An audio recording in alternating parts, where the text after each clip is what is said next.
시간 우리 믿음의 고백 드림으로 말씀 앞에 나가도록 하겠습니다. 하나님 나를 사랑하신다. 하나님 내 인생에 크고 비밀한 계획을 가지고 계신다. 하나님 오늘도 나와 동행하셔서 그 계획을 이루어 주신다. 아멘. 그렇게 될 줄로 믿습니다. 아멘. 많은 분들이 예수를 믿으면 행복해진다라고들 생각을 하고 또 그렇게 전도도 합니다. 근데 정작 신앙생활을 제대로 해보려고 하는 분들이 느끼는 것이 있습니다. 예수 믿으면 행복해지는 것이 아니라 오히려 삶이 고달파진다는 것입니다. 예수를 믿는 순간부터 예수 믿기 때문에 하지 말아야 되는 일이 생기고 또 반대로 예수 믿기 때문에 해야 되는 일이 존재하기 때문입니다. 이것은 세상에서 불신자로 살아가는 사람들의 눈에 전혀 행복해 보이는 것은 아닙니다. 근데 점점 신앙이 여전히 깊어지면서 깨달아지는 것이 또 하나가 있습니다. 신앙 안에서 내가 예수 믿기 때문에 하지 않아야 되는 일과 또 내가 예수 믿기 때문에 해야 되는 일이 고통스럽기는 하지만 막상 그 고통을 감내하면서 순종을 하면 놀랍게도 이것이 성도를 행복하게 만든다는 것입니다. 분명한 것은 내가 고통스럽지만 하나님께 순종하게 되면 내 삶에서 하나님이 일하시게 되고 이전에 내가 만들지 못했던 또 경험하지 못했던 행복을 또 기쁨을 하나님께 우리에게 주시는 경험을 하게 되기 때문입니다. 그런 점에서 성도는 내가 내 기쁨을 만드는 존재가 아니라 하나님 주시는 기쁨을 누리는 존재이고 이 하나님 주시는 기쁨을 누리기 위해서 고통을 감수하는 존재라고 이해해도 좋을 것 같습니다. 오늘 우리가 살펴보게 될 본문의 말씀은 성도가 삶의 문제 앞에서 하나님 주시는 기쁨을 소유하기 위해서 무엇을 버리고 무엇을 취해야 되는가에 대한 이야기입니다. 설교 본문에 제가 이미 제목에다가 넣어놓았는데 염려를 버리고 믿음을 취해야 문제 앞에서 성도는 하나님 주시는 기쁨을 소유하게 됩니다. 예수님은 재물에 대해서 말씀하신 이후에 삶에서 경험하게 되는 염려에 대해서 교훈을 시작하십니다. 25절입니다. 그러므로 내가 너희에게 이르노니 목숨을 위하여 무엇을 먹을까 무엇을 마실까 몸을 위하여 무엇을 입을까 염려하지 말라. 목숨이 음식보다 중하지 아니하며 몸이 의복보다 중하지 아니하냐. 예수님은 재물에 대해서 교훈을 하시면서 한 사람이 두 주인을 섬길 수 없다라고 말씀하셨습니다. 우리가 지난 시간에 살펴본 것처럼 세상에 살고 있는 사람들은 오직 세상만을 바라보기 때문에 주인이 하나입니다. 세상의 모든 필요를 채워주는 돈을, 물질을 주인으로 삼고 있기 때문입니다. 두 주인의 문제는 언제나 성도에게만 일어난다고 말씀드렸습니다. 성도는 땅과 하늘을 동시에 볼 수 있고 땅도 취하고 하늘도 취하려고 하다 보니까 두 주인이 생기는 것입니다. 예배는 하나님께 드리지만 삶의 현장에서는 돈을 섬기면서 살아야 되는 유혹을 자꾸만 받는 것입니다. 근데 예수님은 그분의 제자들에게 뭐라고 말씀하시는가? 하나님께 예배하는 자는 재물을 의지해 사는 것이 아니라 하나님의 공급하심으로 살아야 된다. 사실 예수 믿는 사람이라면 다 이렇게 살고 싶죠. 예배도 하나님께 드리고 하나님만 의지하여 살고 싶지만 그러지 못하는 이유가 있죠. 왜냐하면 우리 삶에 자꾸만 문제가 일어나기 때문입니다. 굉장히 많은 사람들이 예수를 믿으면 드라마틱한 변화가 내 삶에 찾아오기를 기대하고 또 그래야만 된다고 생각을 합니다. 그리고 대부분의 성도들이 드라마틱한 변화에서 가장 중심에 삼고 있는 단어 하나가 있다면 복이라고 하는 단어입니다. 이 복이 무엇인가? 이전보다 재정적으로 넉넉해지고 삶을 괴롭혔던 문제들은 더 이상 일어나지 않으며 내가 경영하는 모든 일들은 순조롭게 일어나야 된다. 그러면 염려할 일 없죠. 그러면 근심할 일이 없겠죠. 근데 예수 믿어도 여전히 염려할 문제가 생기고 근심하는 문제가 생기다 보니까 낭만적인 일들은 일어나지 않으니까 어쩌다 보니까 우리가 돈을 붙잡고 살게 되는 삶을 사는 것입니다. 그도 그럴 것이 우리가 성경 안에서 믿음의 사람들만 보아도 우리가 생각하는 낭만적인 모습들이 아닙니다. 그들은 대단한 믿음을 고백을 하는데 놀랍게도 하나님은 그들의 믿음과 별개로 그들을 굉장히 고통스럽게 하는 문제를 계속 보내십니다. 그냥 이상적이지 않아요. 아무리 보아도 예수 믿는 건 이상적이지 않습니다. 믿음과 별개로 언제나 문제가 따라오고 대부분의 문제는 감당할 수 없기 때문에 근심을 만들어내기 때문입니다. 욥을 한 번만 생각해 보죠. 그는 굉장히 부유한 사람이었습니다. 나름 행복하다고 느꼈을 것입니다. 그런데 어느 날 갑자기 하나님께서 그에게 있는 모든 재산, 모든 자녀, 모든 건강을 앗아가십니다. 요셉은 그의 가족 중에서 가장 믿음이 좋은 청년이었습니다. 그런데 하나님께서 가장 믿음이 좋은 이 청년에게 13년 동안 노예 생활을 시키십니다. 모세는 하나님께서 민족을 고통 가운데서 끄집어내기 위한 지도자로 세우기 선택하셨는데도 그는 40년 동안 미디안 광야에서 이름 없는 노인으로 늙어가다가 80의 나이가 돼서야 비로소 부름을 받습니다. 이것이 무엇을 의미합니까? 예수 믿는 일은, 하나님 믿는 일은 낭만적이지 않다는 거예요.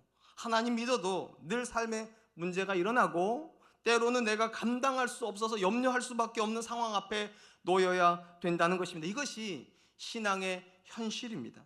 그런 점에서 예수를 믿는 것과 삶의 현장에서 염려하는 문제를 만나는 건 별개입니다. 예수님 잘 믿어도 염려하는 문제에 만납니다. 예수님 잘 믿어도 근심할 수밖에 없는 상황 앞에 놓이는 거예요. 그러니까 여러분, 문제가 있다고 하나님 나 안 사랑하는 거 아닙니다. 염려할 수밖에 없기 때문에 나는 고통을 당해다, 이렇게 생각하시면 안 된다는 거예요. 예수님께서 성도가 염려할 수밖에 없는 상황임에도 불구하고 염려하지 말라고 말씀하신 이유는 믿음 때문입니다. 오늘 본문에 보면 예수님께서 뭐라고 말씀하시는가? 목숨이 음식보다 중요하지 아니하며 몸이 의복보다 중요하지 아니하냐. 비교급이 나와요. 목숨과 음식, 몸과 의복입니다. 이거 무슨 말인가 하면, 근본적으로 우리가 하나님을 믿는다 할 때 이 믿음은 어떤 걸 기초로 하는가? 창세기 1장을 기초로 해요. 창세기 1장이 뭡니까? 하나님이 창조주이시다. 이게 믿음의 기초예요. 하나님이 내게 생명을 주시고 내게 몸을 주신 분이시다. 근데 창세기 1장을 잘 읽어보시면 하나님께서 몸만 주신 것이 아니에요. 생명만 주신 것이 아니에요. 몸과 생명을 유지할 수 있는 모든 것을 주시고, 그러니까 쉽게 말하면 하나님은 창조하시고 돌보시는 분이십니다. 이건 본문에서 예수님이 강조하신 이런 거예요. 너에게 생명을 주신 분이, 가장 귀한 생명을 주신 분이 하찮은 음식을 안 주겠냐는 거예요. 그 귀한 생명을 줬는데, 너한테 그 귀한 몸을 줬는데 하찮은 의복을 안 주시겠냐는 거예요. 사람은요, 음식은 만들 수 있어요. 사람은요, 옷은 만들 수 있어요. 그런데 사람은 목숨은 못 만들어요. 사람은 몸은 못 만들어요. 근데 하나님이 생명도 주고 몸도 주셨는데 그 귀한 걸 다 주신 하나님이 왜 안 먹이시겠냐는 거예요. 왜 안 입히시겠냐는 거예요. 그리고 이 사실을 강조하면서 뭐라고 말합니까? 하늘 나는 새를 봐라. 아무것도 없는 것 같은데 굶어 죽는 새는 없다는 거예요. 저기들의 피는 꽃을 봐라. 아무도 돌보지 않는 것 같은데 꽃을 못 피우는 풀은 없다는 거예요. 누군가도 이상하게 돌보지 않는 것 같은데도 꽃은 피고 먹는다는 거예요. 왜 그렇습니까? 돌보는 분이 있으시기 때문입니다. 창조주 하나님이 돌보는 분이시다. 그런 점에서 여러분, 비록 우리 눈에 우리가 돌보는 존재가 없는 것 같을지라도 하나님께서 하신 말씀이 있다는 거예요. 하나님이 우리의 창조주이시면 반드시 그분이 우리를 돌보시는 분이시다. 그리고 이렇게 책망을 하십니다. 27절로 30절입니다. 너희 중에 누가 염려함으로 그 길을 한 자라도 더할 수 있겠느냐? 오늘 있다가 내일 아궁이에 던져지는 들불도 하나님이 이렇게 입히시거든. 하물며 너희 일까 보냐 믿음이 작은 자들아. 예수님은 염려하는 것이 얼마나 하찮고 또 이것이 허무한 일인가를 뭐라고 말씀하시는가? 염려함으로 키가 한 자라도 자랄 수 있겠느냐? 우리 성경에 키라고 번역된 단어의 정확한 뜻은 생명, 수명입니다. 그러니까 문자적으로 정확히 번역을 하면 염려함으로 생명이 조금이라도 늘어나겠냐는 거예요. 우리가 대부분 왜 염려합니까? 더 잘 살아보려고요. 여러분, 못 살려고 염려하는 분 계세요? 망하려고 염려하는 분들 계세요? 염려 안 해도 망해요, 여러분. 우리가 염려하는 대부분의 이유는 더 잘 살아보려고, 더 행복해보려고 염려하는데, 아이러니한 건 사람은 염려하면 더 잘 사는 것이 아니라 염려하면 수명이 단축돼요. 그러니까 예수님 말씀하신 이거 참 허무한 일이라는 거예요. 잘 살아보려고 염려하면 수명이 단축이 되는데 이 어리석은 짓을 왜 하냐고 말을 합니다. 그렇다면 여러분, 성도인데 왜 염려에 붙잡힐까요?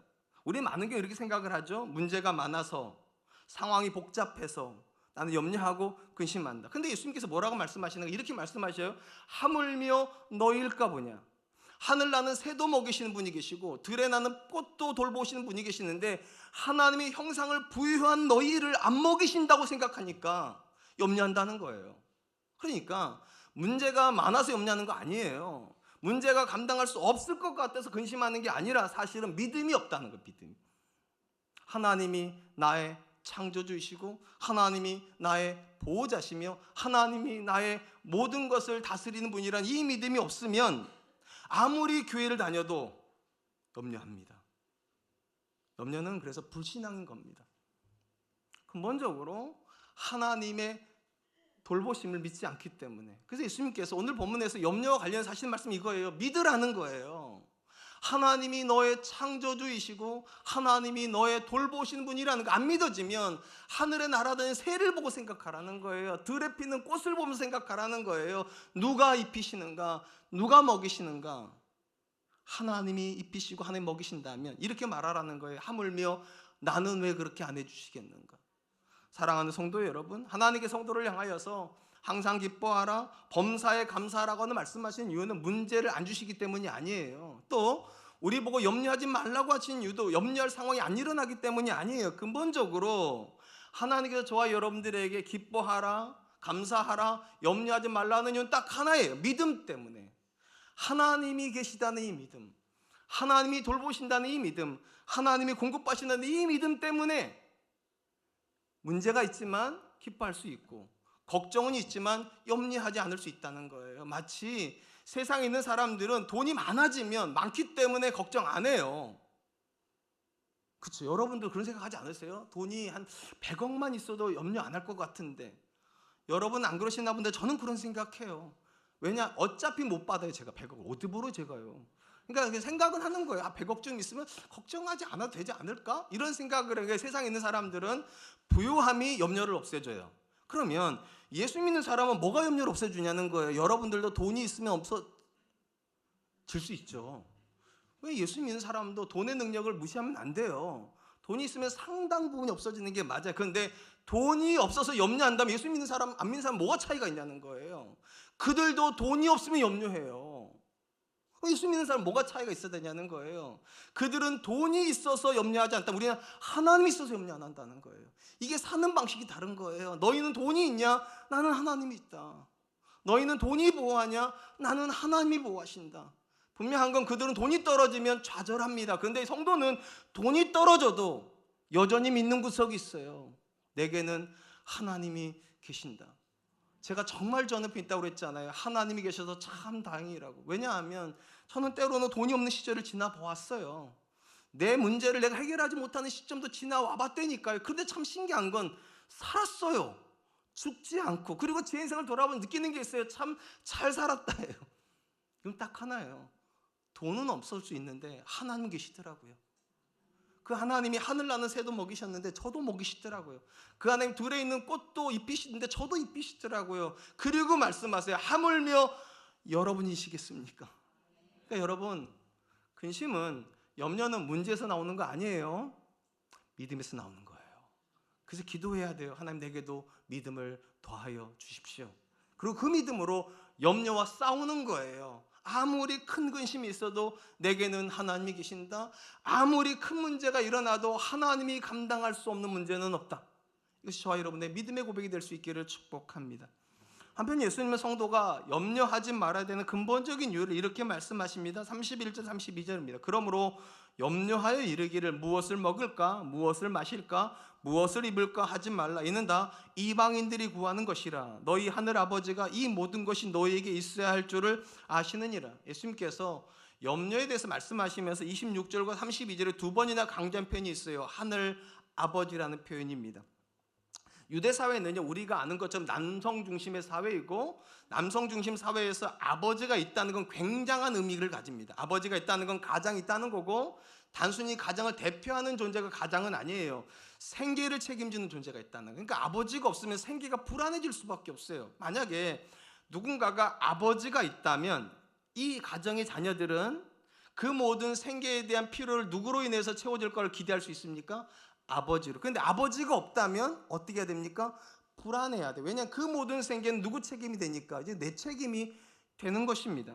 그런 점에서 아버지가 있냐 없냐는 굉장히 중요하고, 예수님께서 뭐라고 말씀하시니까 너희에게는 아버지가 있다. 하늘 아버지가 있다는 거예요. 물론 모든 아버지가 있다고 해서 자녀가 근심 안 하는 건 아니에요. 아버지가 있지만 아버지 중에는 자녀에게 애정이 없는 아버지들이 있어요. 낳기만 하지 기르지를 않아요. 심지어 애정은 있는데 불성실한 아버지들이 있어요. 사랑은 하는데 일하기는 싫어. 이러면 이런 아버지를 두고 있는 자녀는 근심해야 돼. 아버지가 있지만 못 입을 거니까, 아버지가 있지만 못 먹을 거니까. 근데 만약에 그 아버지가 나를 사랑할 뿐만 아니라 성실하다면 걱정할 것 없죠. 아버지가 몸이 부서져서라도 자기 자녀 먹일 거고, 자기는 헐벗더라도 자녀는 반드시 입힐 거니까. 제가 우리 아들들한테 가장 많이 듣는 칭찬이 뭔지 아세요? 우리 아빠 진짜 거룩하다. 우리 아빠 진짜 목사답다. 칭찬 별로 못 들어요. 근데 진짜 많이 듣는 칭찬 이거예요. 우리 아빠는 참 성실하다. 우리 아빠는 책임감 하나는 둘째가람스럽다. 안 먹인 적 없다는 거예요. 안 입힌 적 없다는 거예요. 제가 못 입어도 우리 아이들은 입혔거든요. 제가 못 먹어도 우리 아들들은 먹였어요. 그게 아버지예요. 근데 하늘아버지는 어느 정도냐? 아주 하찮아 보이는 꽃도 입히신대요. 사람이 쳐다도 안 보는 새까지 먹이시는데 이렇게 사랑스럽고 이렇게 성실한 아버지가 있는데 내가 그 하나님을 아버지라고 부르면서 근심할 수 있냐는 거예요. 불가능하다니까요. 엄밀히 말하면 근심하고 염려한다는 건 하나님의 사랑을 부정하는 거고 하나님의 성실을 부정하는 거예요.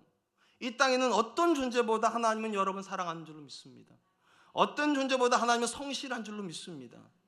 예수님은 누군가가 성도임에도 불구하고 먹을 것, 마실 것, 입을 것을 염려하고 있다면 그들은 이방인과 다를 바가 없다고 말해요. 왜냐하면 이방인들은 그런다는 거예요. 물러나 본문에서 예수님께서 말씀하신 이방인들은 물론 예수 믿지 않는 모든 사람을 총칭하지만 그렇다고 해서 신앙이 없는 이방인들을 말하는 건 아니에요.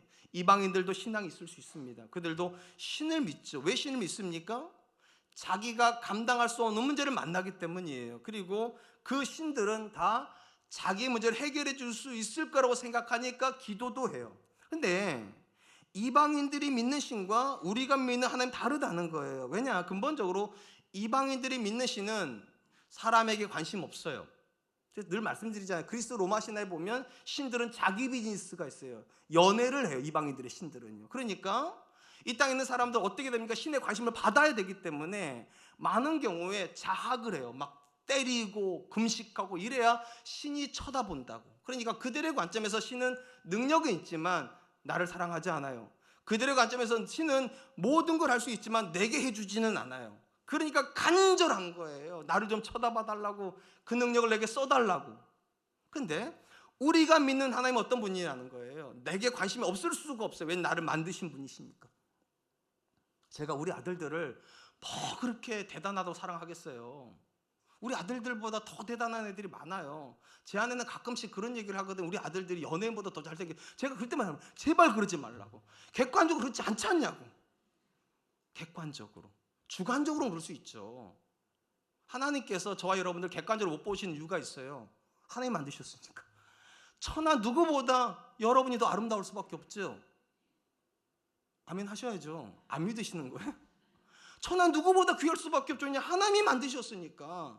근본적으로 우리가 믿는 하나님은 내게 주관적이세요. 애정을 가지실 수밖에 없고 사랑하실 수밖에 없고 돌보실 수밖에 없는데 이런 우리가 이방인처럼 기도할 수 있냐는 거예요. 내게 관심 없는 신한테 관심 받으려고, 내게 성실하지 않는 신에게 성실해달라고 기도하는 이방인들과 어떻게 같이 기도할 수 있냐. 그래서 예수님 말씀하신 거 염려함으로 기도하지 말라고. 이방인들은 기도하면서 염려할 수밖에 없다는 거예요. 왜냐? 신이 안 도와줄 수도 있으니까. 신이 안 쳐다볼 수도 있으니까. 신이 외면할 수도 있으니까. 근데 너희 하늘 아버지가 어떻게 너를 안 쳐다보냐는 거예요. 새도 쳐다보는데, 풀도 보시는데 어떻게 너희를 외면할 수 있겠냐고. 반드시 믿으세요. 하나님이 여러분 외면하지 않으세요. 하나님의 눈에 여러분은 천하 누구보다 귀해요. 좀 외면하면 참 좋은데 이 믿음이 있어야 염려에서부터 자유케 된다는 것입니다. 우리가 앞에서도 살펴본 것처럼 하나님 믿는다고 해서 성도의 삶에서 문제가 안 일어나거나 염려할 만한 그런 상황들이 안 일어나는 건 아니에요. 성도이지만 여전히 문제 있어요. 성도이지만 여전히 근심하고 염려할 수밖에 없는 현실 앞에 서야 해요. 그럼 뭐가 다르죠? 예수 믿지 않는 사람들도 문제 만나고 그들도 염려하는데 우리도 문제 만나고 우리도 염려할 수밖에 없다면 뭐가 다르냐는 거예요. 문제는 다르지 않아요. 상황도 다르지 않아요. 태도가 다를 뿐이에요. 불신자들은 그들의 인생에 아버지가 없어요. 하늘 아버지가 없어요. 그래서 그들은 염려하는 거예요. 맡길 존재가 없으니까. 그럼 성도는 어떻습니까? 문제 있을 수 있어요. 근심할 상황이 있을 수 있어요. 근데 성도는 그것이 내 문제로 생각하지 않는다는 거예요. 여러분, 자녀는요, 자기 문제를 자기 거라고 생각합니까? 안 합니까? 안 합니다. 그러니까 속도 없이 매일같이 돈 달라고 그러던 거예요. 지 문제면, 지 돈이면 그렇게 쓰겠어요? 죄송하지만 자녀들은요, 내 문제가 아버지 문제로 생각하는 존재예요. 우리 자녀들이요, 우리 아들들이 한 번도 자기 돈을 자기가 써본 적이 없어요. 아버지 돈을 자기 돈처럼 써요. 문제가 일어나도 자기가 풀겠다 말한 적 없어요. 아빠 해달라고 그래요. 참 신기한 건 문제가 없을 땐 엄마한테만 전화하는 거 아세요? 아들들은요. 엄마 나 밥 먹었어. 오늘은 뭐 했어? 문제가 없어요. 근데 문제가 있으면 저한테 전화해요. 문제가 있으면. 왜냐? 아버지 문제라 이거예요. 내 문제가 아빠 거인 거. 이게 아버지를 가지고 있는 자녀의 권세예요. 자녀는 자기 문제를 자기 거라고 말하지 않아요. 아빠 거라고 말하고, 아빠도 마찬가지예요. 내 자녀의 문제라고 생각하지 않아요. 내 문제라고 생각을 해요. 그러니까 문제가 있냐 없냐의 차이가 아니에요. 그 문제가 누구 거냐의 차이예요. 불신자들은 내 거라고 생각하니까 염려하는 거예요. 끝도 없이 염려해요. 내 자녀라고 생각하니까 끝도 없이 염려하고, 내 사업이라고 생각하니까 끝도 없이 염려해요. 근데 하나님의 자녀들은 어떻게 합니까? 내 문제 아니에요. 하나님의 문제예요. 우리 어머니가 가장 많이 했던 기도가 그거라 말씀드렸잖아요. 하나님, 내가 낳았지만 원준이는 내 아들 아닙니다. 하나님 아들입니다. 책임져 주세요. 저는 이것을 저희 어머니도 배운 기도법이에요. 아, 문제는 내게 아니구나. 하나님 거구나. 근데 이걸 내가 끌어안으면 염려밖에 할 수 없어요. 염려밖에. 그리고 그건 불신앙이에요. 근본적으로 하나님이 하늘 아버지고 내게 그 하나님이 있다면 성도는 어떻게 해야 됩니까? 내 문제라고 말하면 안 돼요. 하나님의 문제라고. 하나님 책임져 주세요. 하나님 해결해 주세요. 하나님 이 문제를 풀어주세요. 그래서 베드로 사도가 뭐라고 말을 했는가? 베드로전서 5장 7절, 너희 염려를 다 주께 맡기라. 이는 그가 너희를 돌보심이니라. 베드로 사도가 성도에게 염려할 상황이 일어나는 걸 이상하게 말하지 않았어요. 성도에게 오히려 이상한 건 뭐냐? 염려를 끌어안는 게 이상하다는 거예요. 염려를 끌어안는 게. 베드로 뭐라고 말합니까? 너희 염려를 주께 맡겨버리라. 왜냐하면 하나님이 너희를 돌보시는 분이시니까. 영어성이 그렇게 돼 있어요. 하나님이 너희를 돌보시는 분인데 왜 네가 끌어안고 있냐고. 우리가 하나님 믿는다는 건 문제를 안 만나는 거 아니에요. 우리가 하나님 믿는다는 건 근심이 없어지는 걸 말하는 것도 아니에요. 문제 있어요. 염려할 수 있어요. 근데 내가 끌어안지는 않아요. 이건 아버지의 문제니까. 이건 하나님의 문제니까. 그러니까 지금 여러분의 마음을 근심할 때마다 생각하세요. 내가 왜 이러고 살지? 내 문제 아닌데, 하나님 문제인데 너희 염려를 주께 맡겨버려라. 그냥 문제가 아니에요. 모든 문제고 일부가 아니에요. 다 주께 맡기는 거예요. 그리고 확인하는 거예요. 하나님 나를 돌보시는구나. 하나님이 나를 돌보시는구나. 여러분, 우리는 다 믿음 있다고 생각하죠? 어떻게 생각해요? 여러분 믿음 있으십니까? 자, 그럼 믿음은 어떻게 증명됩니까? 문제를 맡기는 거로 증명되는 거예요. 우리는 믿는 사람에게 맡기지 믿지 못하는 사람한테 안 맡겨요. 우리 아이가 옆집 아저씨한테 전화 안 해요, 여러분. 나한테만 전화해요. 어떤 문제는 엄마한테도 전화 안 해요. 엄마 해결 못하니까 아빠한테 전화해요. 믿기 때문이에요. 우리 아빠라면 해결해 줄 수 있다. 그러니까 믿음은 맡김으로 증명되는 거예요. 하나님께 이거 보고 싶으셔서 우리에게 문제 주세요. 이거 보고 싶어서 이걸 증명하라고 염려할 상황도 주시는 거예요. 그때마다 생각하세요. 너희 염려를 다 주께 맡겨버리라. 이는 주께서 너희를 돌보심이니라. 사랑하는 성도 여러분, 하나님께서 믿는 사람과 불신자에게 동일하게 문제를 보내세요. 우리는 이것이 굉장히 야속하죠. 하나님 믿는 사람에게 문제가 없으면 마음이 평안할 것 같고 행복할 것 같은데 왜 하나님은 똑같이 문제를 보내시는가? 이유가 있다니까요. 문제 앞에 서봐야 무엇을 의지하는지가 나오기 때문입니다. 돈을 의지하는 사람은 문제 앞에 서면 돈으로 해결하려고 합니다. 사람을 의지하는 사람은 문제를 만나면 전화부터 합니다. 자기가 아는 사람들에게. 하늘을 의지하는 사람은 문제를 만나면 하나님께 달려가요. 그래서 하나님께 문제를 보내시는 거예요. 무엇을 의지하는지 보고 싶으셔서. 믿음은 맡김으로 증명이 돼요. 그리고 맡기면서 경험하는 것이 있어요. 진짜 하나님이 아버지가 맞구나. 내가 구하면 하나님이 진짜 들으시고 내가 하나님께 맡기면 하나님이 진짜 해결해 주시는구나. 그런 점에서 여러분, 성도는 문제를 안 만나는 존재가 아니에요. 성도는 문제를 맡기는 존재죠. 만날 수 있어요, 문제를. 심지어는 감당할 수 없는 문제를 만나서 때로는 염려할 수도 있어요. 근데 진짜 이상한 건 그 문제가 내게 왔다는 게 이상한 게 아니라니까요. 그걸 내가 끌어안고 있는 게 이상한 거지. 다시 말씀드릴게요. 자녀의 문제는 자녀 거 아니에요. 자녀의 문제는 아버지 거예요. 부모 거예요. 그리고 저와 여러분들에게는 아버지가 있어요.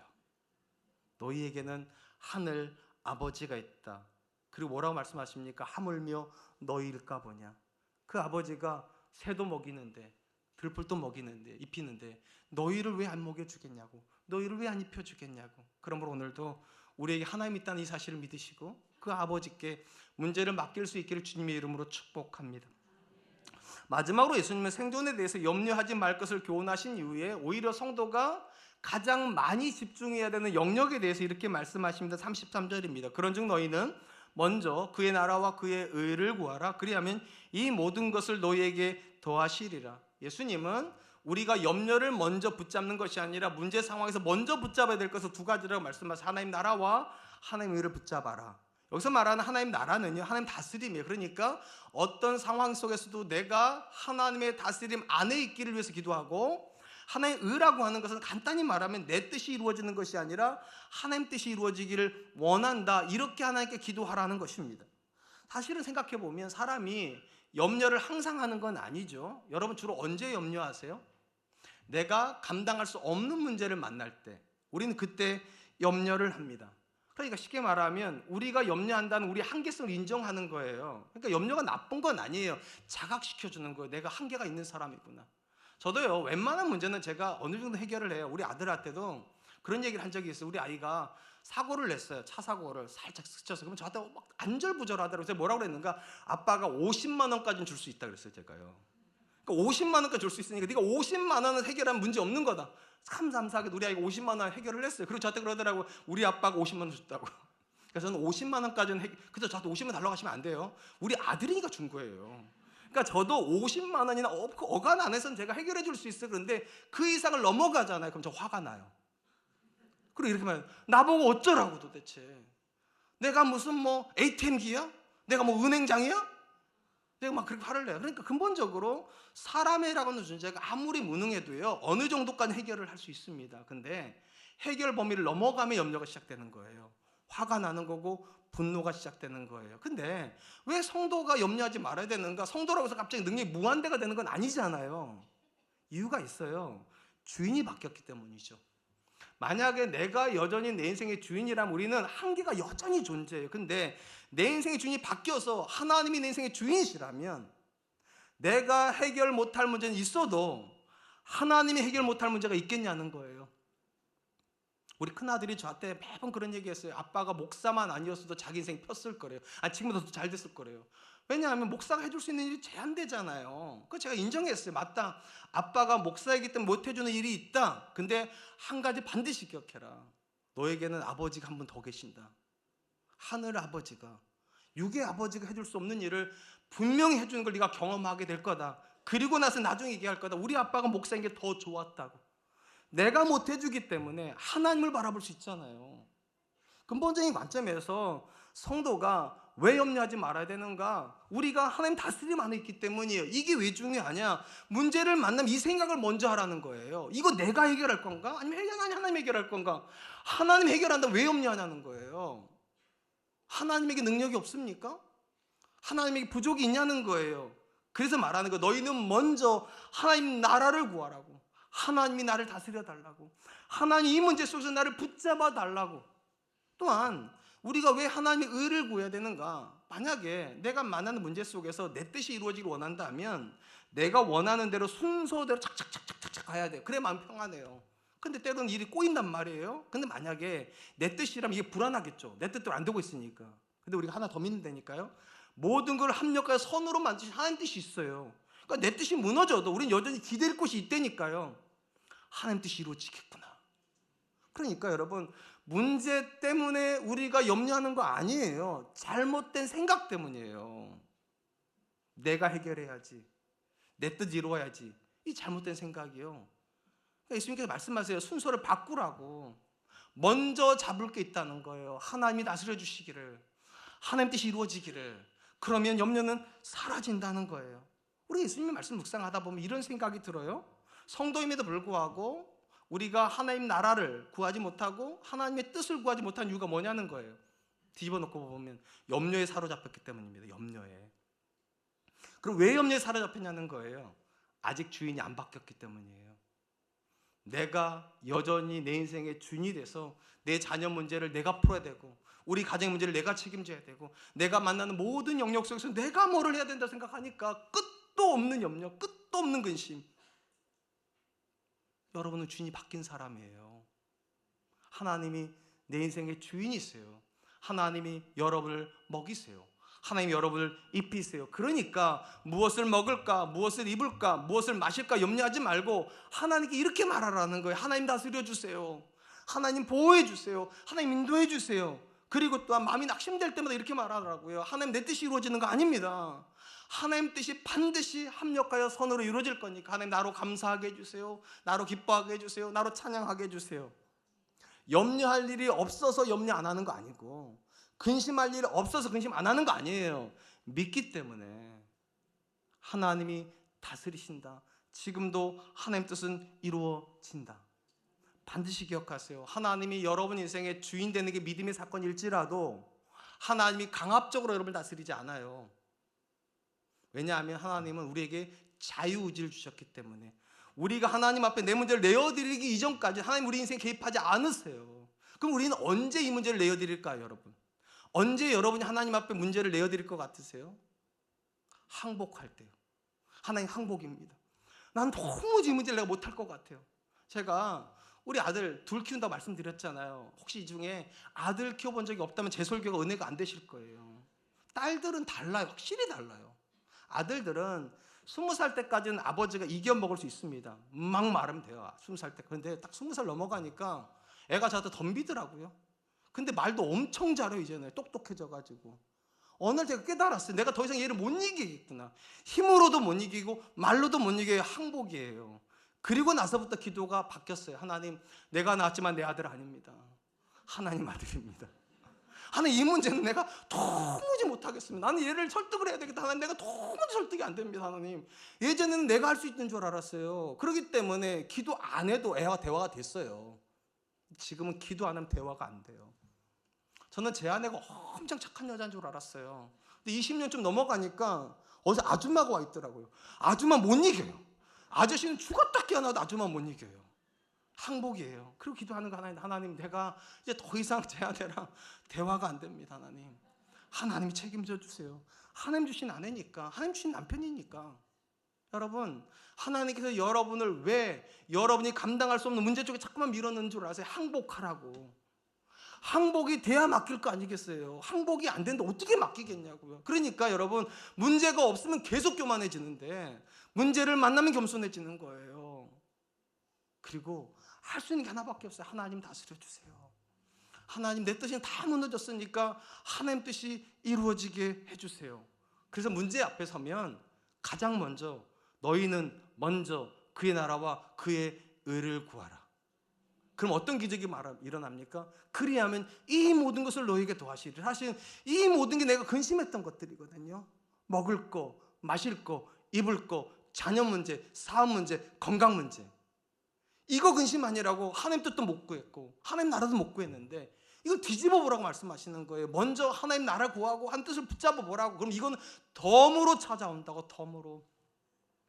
제가 우리 아들들한테 항복했다 말씀드렸잖아요. 저는 제 아내한테도 항복했어요. 근데 참 신기한 건 제가 항복하고 나니까 우리 아들들이 제 아들 됐어요. 제 말 기가 막히게 잘 들어요. 제 아내가 제 아내 됐어요. 요즘은 저 없으면 못 살겠...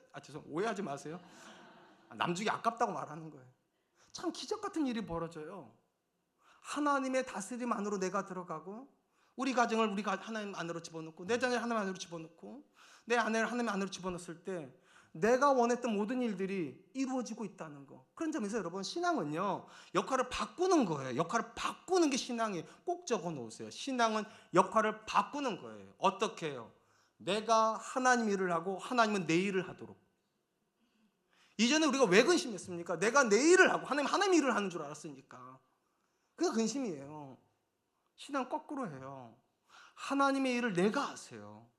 그의 나라와 그 일을 구하세요. 그러면 하나님이 내 일을 하실 거예요. 이 모든 것을 너희에게 도와시리라. 우리가 하나님 다스림 안에 들어가면 어느 날 이렇게 말하게 될 거예요. 여기까지 온 것이 다 하나님의 은혜다. 가족이 앉아가지고 큰 아들도 아빠 하나님이 하신 일이에요. 작은 아들도 아빠 하나님이 하신 일이에요. 아내도 여보 하나님이 하신 거야. 아빠도 이건 진짜 내가 한 게 아니라 하나님이 하신 거야. 그런 기적과 같은 일을 만나고 싶으시다면 문제가 없기를 기대하지 마세요. 문제 앞에서 항복을 먼저 하세요. 항복하셨다면 기도로 바꾸세요. 하나님 다스려 주세요. 하나님 뜻이 이루어지게 해주세요. 우리 가정 안에서 하나님만 높임받게 해주세요. 그럼 어느 날 순간 여러분이 근심했던 일들이 다 사라져 있을 겁니다. 여러분의 마음을 짓눌렀던 그 모든 염려들이 어느 순간 은혜로 바뀌어 있을 것을 경험할 거예요. 그래서 하나님 말씀하신 거예요. 문제 앞에 서 있으면 먼저 그의 나라와 그의 의를 구해라. 그리하면 이 모든 것이 너에게 더해지는 경험을 하게 될 거다. 내일을 염려하지 말아라. 내일은 내일에 하나님이 책임져 주실 거니까. 사랑하는 성도 여러분, 성도로 이 땅을 살아가는 사람에게 믿음은 참 중요해요. 이 믿음에서 가장 중요한 부분이 어떤 부분입니까? 하나님이 공급하시는 분이라는 믿음이에요. 만약에 하나님의 공급이 없다면 내가 공급해야죠. 내 자녀 내가 키워야 되고 내 문제 내가 해결해야 되지만, 하나님이 지금도 역사 속에서 일하시고 하나님이 지금도 그분의 백성을 먹이시는 분이시라면 두려워하지 마세요. 하나님이 먹이실 거예요. 하나님이 입히실 거예요. 하나님이 붙잡아 주실 거예요. 그러므로 여러분, 역할을 바꾸세요. 믿음 안에서 바꾸세요. 내가 하나님을 위해서 살겠다고, 하나님 다스림 받겠다고, 하나님 뜻 이루겠다고, 그리고 하나님이 내 자녀 책임져 주시기를, 우리 가정 책임져 주시기를, 내가 경험하는 모든 일들을 하나님이 경영해 주시기를 기대하세요. 반드시 기적은 일어나요. 어느 날 이렇게 말할 거예요. 나의 나던 것은 하나님의 은혜로라. 내 자녀가 여기까지 온 거 부모인 내가 한 게 아니라 하나님이 하신 거다. 저와 여러분들 이 경험하기 위해 오늘도 먼저 구할 것을 바꾸기를 축복합니다. 하나님 다스림을 구하세요. 하나님 뜻이 이루어지기를 구하세요. 반드시 하나님이 여러분의 공급자가 되실 줄로 믿습니다. 이제 말씀을 맺겠습니다. 예수님은 염려와 관련해서 3가지를 교훈하세요. 첫 번째, 염려는 문제에서 나오는 게 아니라 믿음에서 나오는 거라고. 믿음 없으면 염려가 나옵니다. 그래서 예수님 말씀하세요. 하물며 너희일까 보냐고. 하나님이 창조주이신데 이게 안 믿어지면 끝도 없이 염려한다. 그러니까 여러분, 염려가 일어나면 뭐를 기도해야 됩니까? 믿음을 주시기 위해서 기도하세요. 하나님, 나한테 믿음 주세요. 두 번째, 하나님께서 성도에게 문제를 주신 이유가 있어요. 괴롭게 하려고 주시는 것이 아니라 하나님이 아버지 되심을 경험하게 하려고. 아들들은 문제가 없으면 아빠한테 전화 안 한다고 말씀드렸잖아요. 문제가 있어야 아빠한테 전화하고 그리고 확인하는 거예요. 아빠가 나를 정말 사랑하는구나. 아빠가 나를 위해서 준비하고 있구나. 그러니까 문제는 하나님을 경험하는 통로입니다. 마지막 3번째, 여러분들이 하나님 기적을 경험하고 싶으시다면 순서를 바꾸세요. 내가 하나님의 일을 하세요. 그리고 하나님이 내 일을 하시기를 기다리세요. 예수님 말씀하세요. 너희가 먼저 그의 나라와 그의 일을 구하면 이 모든 것을 너희에게 더하시는 기적을 경험하게 될 것이다. 저와 여러분들이 하나님이 주시는 기적을 경험하기 위해 오늘도 먼저 하나님의 다스림을, 먼저 하나님 뜻을 구하는 저와 여러분 되시기를 주님의 이름으로 축복합니다. 이 시간 주신 말씀을 기억하면서 3가지를 위해서 기도하죠. 첫 번째, 하나님, 나에게 믿음을 더하여 주십시오. 아무리 많은 문제, 아무리 큰 근심 앞에서도 믿음 있는 사람은 하나님을 붙잡지만 믿음이 없으면 작은 문제 앞에서도 염려하고 근심한다 하셨사오니 하나님, 믿음을 주십시오. 두 번째, 문제를 만나면 내게 기대감을 주십시오. 이 문제를 통해서 내가 어떤 하나님을 만나게 될까? 하나님이 나의 아버지 되시면 어떻게 경험하게 될까? 하나님, 문제를 통해서 하나님을 경험할 수 있도록 지금 도와주십시오. 마지막 3번째, 하나님 주시는 기적을 경험하기 위하여 역할을 바꾸게 하여 주십시오. 내가 하나님의 나라와 하나님의 일을 구하고 하나님이 이 모든 것 필요를 채우시는 그런 기적을 경험할 수 있도록 좀 도와주시옵소서. 우리 같이 한 번만 기도하겠습니다. 기도합니다.